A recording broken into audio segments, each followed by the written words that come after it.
سلام كبرات التخطاتلتي ميديانا أبي حصاص بسنكت أمي زموت مزساقين زلو وغنات أبي زت حساس بركبت حملهم أبز قداي تاي يقبر الله من قلت حرقة عبيو اتفتحها انتايو زبل زدابة تحس تحزنا لكم لنا سناي مكتتال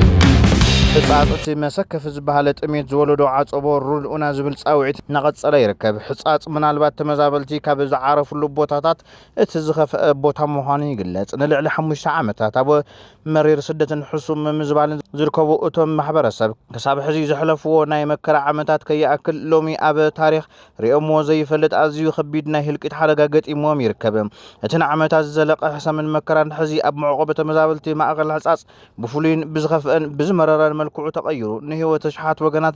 نبا افدغموت يقالعلو ازي اب ما اقل حصاص زركب تمزابالي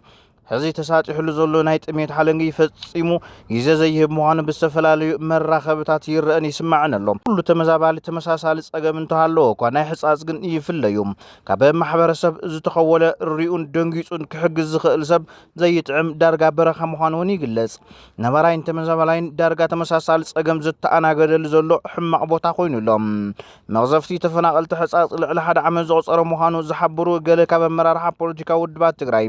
ቅድመ ዓመት ኪዳን ተጋሩን ብሔራዊ ድሕነት ማለቱን ውድብ ባይቶናን ዓረናን ውናትን በአካል አብዝኸድናሉ እዋን እቶም ተፈናቀልቲ ያው ውሽጥ ክልተ ወርሕ ዘይምልእ ልዕሊ 270 አረጋውያን ህፃናትን ብጥሜት ሞይቶም ዮም ኢሎምና ረድኤት ወን ካብ መቐለና ተመለሰና ዓና በአጓቡ አይበጽሕናን ዘሎም ደቅና አብ ሩባታት ወሪዶም በባህላዊ መንገድ ወርቂ ከየአሪውን ከልኪሎምና ተቃይምናን ተተሰልፍናውን ጀነራላት ዘዋፈሩ ወዕጡቃት ብስናይፐር ተኩሶም ልዕሊ 11 ሰብ አቁሲሎምን ቀቲሎምናን ዝብል መልሲ ከም ዝሃቦም እቶም ውድባት የዘኻኽሩም እቲ ሙስሊም ድማ ምስናይ 77 ዓመተ ምህረት ድርቅ ዝዳረግ መሆን ኣብተዋን ከይተረፈ ዕላው ከም ዝገበሩም ዝገልጹም በዚ ጥሜትን ሞትን ቁጥር 1 ዝሕተተሉ መሪሕነት ትግራይ ዝበሉቶም ወገናት እቲ ዝመጽእ ረድኤት ብኻድረታት አቢሉ ክስራቅ ምግባር ንውድብ መዋጮና በለ በመምጣሉ ናመረበቶም ከይመለሱ ምስ ማሕወሬን ልማዓት ጉጅለይን ተዘይኮይና አይትምለሱን ኢሉ ቅድመ ኩነት መቅራቡን እቲ ህወሓትን ንሱ ዝመርሖ ጊዜያዊ ምምሕዳር ትግራይን ጥሜት ሕጻጽን ካልኦትን በምሕባእ ንብዙሓት ወገናት ሞት ምኽንያት ምዃኑ ዝገልጹ ፌደራል መንግስቱን ሓቋፋይን አሳታፋይን ጊዜያዊ ምምሕዳር ትግራይ ክምስረት ኣብ ክንዲ ዝገብር እቲ ሓላፍነት ዘይስምዑ ጉጅለ ክልተ ጊዜ ምምሕዳር ክምስረት ምግባር ተፈናቀልቲ ከይተመለሱ ክትርፉን ብጥሜት ክጸንቱን ምኽንያት ኮይኑ ይብሎም ብፍላይ ድማ ፌደራል ተመዛበልቲ ዘይመምላስ ምኽንያት እቲ ክፍተት ንህወሓት ተሸኪሙ መሬት ትግራይ በወረር ተትሒዙ ህዝቢ ክሃልቅ ኣብ ምግባር ዓብይ ተራ ዝፍጽም ዘሎ ፌደራል ምምሕዳር እዩ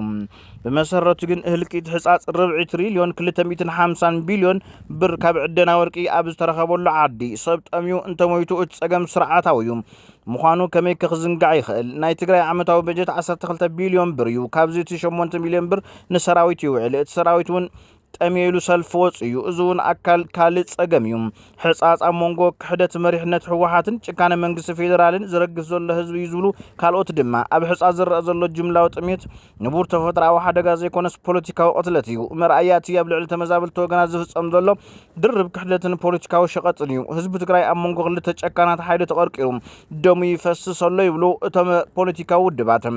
እቲ ናይ ውሽጢ ከዳዓትዮም ኢሎም ዝገልጹ መሪሕነት ህወሓት ህዝቢ ኣብ ሞትና ውድብ ተቀድም ዝብል መዝሙር በተደጋጋሚ ይዝምሩሎም ውድብ ከይዳ ሓለና መረበትኩም ይትምለሱ ንባድ ንህዝቢ ንመጋበሪያ ስልጣን ጋጥራ ምጥቃሚ ዘርኢ ንህዝቢ ፖለቲካዊ ረብሓ ጆሆ ሒዞሞም ይርከቦም እዚ ኣብ ኣፍሞት ዝርከቡ ህዝቢ ከመሳለል ስልጣን ምጥቃም ህዝብና ሃለቀ ከሎም ስልጣን መመንጣልን ካብ ሞራላዊ ውድቀት ሓሊፉ ታሪኻዊ ገበኒ ክብሉ ይገልጽዎም እቲ ዝመረረ ድማ ናይ ፌደራል መንግስቲ ጭካነ ምዃኑ ብምሕባር መንግስቲ ፌደራል ነቲ ኣብ ምዕራብ ትግራይ ዘሎ ዘይሕጋዊ ዕጡቃትን ምምሕዳርን ብምፍራስ ህዝብና መረበቱ ንኸመለስ ሓላፍነት ክወስድ ይከኣልን እዚ ድማ መንግስቲ ፌደራል ናይ ትግራይ ጸገመን ቅልውላውን ክጋድ ድንበር ክፍታሕ ድሌት ከም ዘይብሉ ብግልጽ ዘረጋግጽ ዓብይ ጭካነ እዩ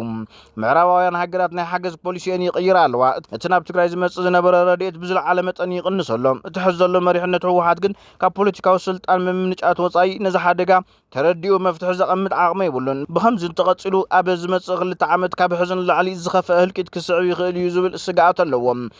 እንኳን ዘላቀን መፍትሄ ውዕሊ ፕሪቶሪያ በሙሉነት ክፍጸምን ተመዛበልት ወገናትና በቁልጡፍና መረበቶም ክምለሱን ምግባር ጥራሕ ምዃኑ ይኣምኑ ህዝብና ቦታኡ ተመሊሱ በዓሉ ክሓረስን ክነብርን ክሳብ ዘይከኣለም እቲ ብሰንኪ ለውጢ ፖሊሲ ምዕራባውያን ዝመጽእ ዘሎ ናይ ጥሜት ሓደጋ ደው ክብልን ክንቆጻጽሮን ኣይንኽእልን ስለዚ ነዚ ካብ ውሽጥን ካብ ደገ ዝፍጸም ዘሎ ፖለቲካዊ ሽርሒ ዓዊልካ ቃልሲ የድልዮ ይብሉ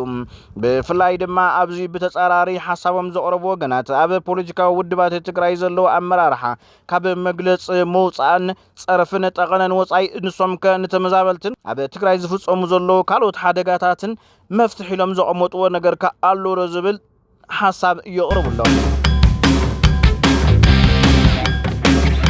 ዝኸበርኩም ተኸታተልትና ነሰዓዝ ሓዝናዮ ትንታነ ነዝ ተኸታተልኩም ይመስል ነይሮም መከታልኩም አመስግና ሰላም